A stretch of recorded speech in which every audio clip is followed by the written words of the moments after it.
Michael Backlund in for you tonight? Not expecting him to be in, no. Yeah. It's Matt Coronado's 100th NHL game tonight. When you just look back at the player that he was when he arrived versus now, are there major differences?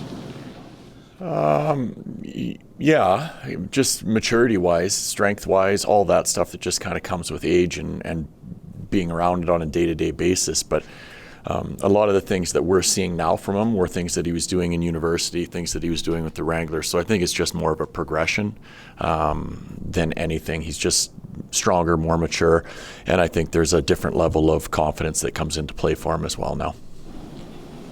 Ryan, I'm curious from a coaching perspective. This is probably the most stressful time of year for you, but it's also fun to be a part of a playoff push like this. How do you balance the enjoyment versus the stress level from as a head coach? For the team or myself? For yourself. I don't really feel it this year, to be quite honest with you. It's been more enjoyable all year long, I think probably because of the team that we have and the way they've come to work every day. So I don't feel like that's changed at all. Yeah, we are in a race, and that's where we expect it to be at the beginning of the year.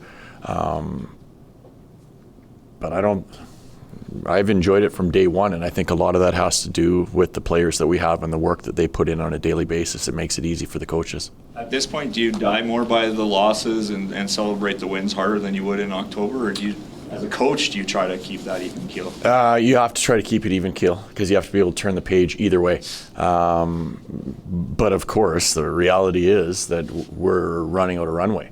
That's the way it is. So I'd like to be able to celebrate the wins a lot more over these next few games for sure, because we need them. We need points, and we have to keep ourselves in the mix. And we did a great job on this last road trip coming back with the points that we needed. Have to build on that now at home to make sure we make this week a good week for us as well. What have you seen from Miramanov since he's been back in a little more regularly? I think every game that he's been in, I think he feels better about his game. You see a little bit more assertiveness with the puck, a little bit more confidence. I think him scoring the goal in Jersey was a big thing for him and our team. So I guess my answer, Pat, would be it's for a guy that's out of the lineup for lengthy periods of time like he has been. Every game he keeps getting better because he's getting that game feel back, and I think that's what we've seen from him. He's gotten better every game. Jonathan Huberdeau and Nazem Kadri played really well together. But breaking them up, do you feel like that makes you deeper and maybe tougher to match up against? Probably. Different at home. But I think it probably would, because you have two what I would call elite players on different lines, so you have to decide which pairing is going to go out against which guy or try to get that match.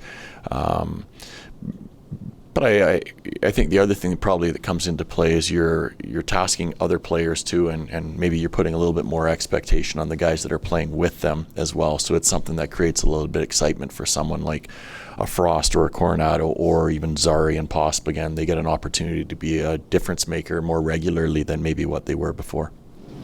Are you seeing what you want to see from Yegor down the middle and like ways battling, stuff like that?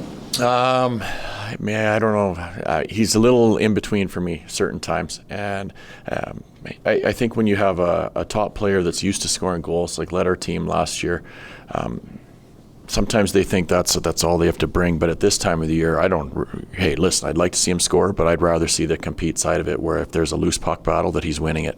I think that's what comes into play for me right now, and that's what I would expect from him on a daily basis.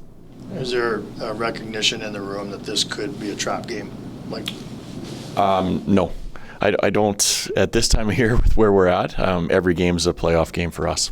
So, I mean, I think as a coach, we talked about with the players yesterday, early in the year, coaches always worry about situations like that. But with where we are in the standings and the importance of every game, I don't foresee that happening.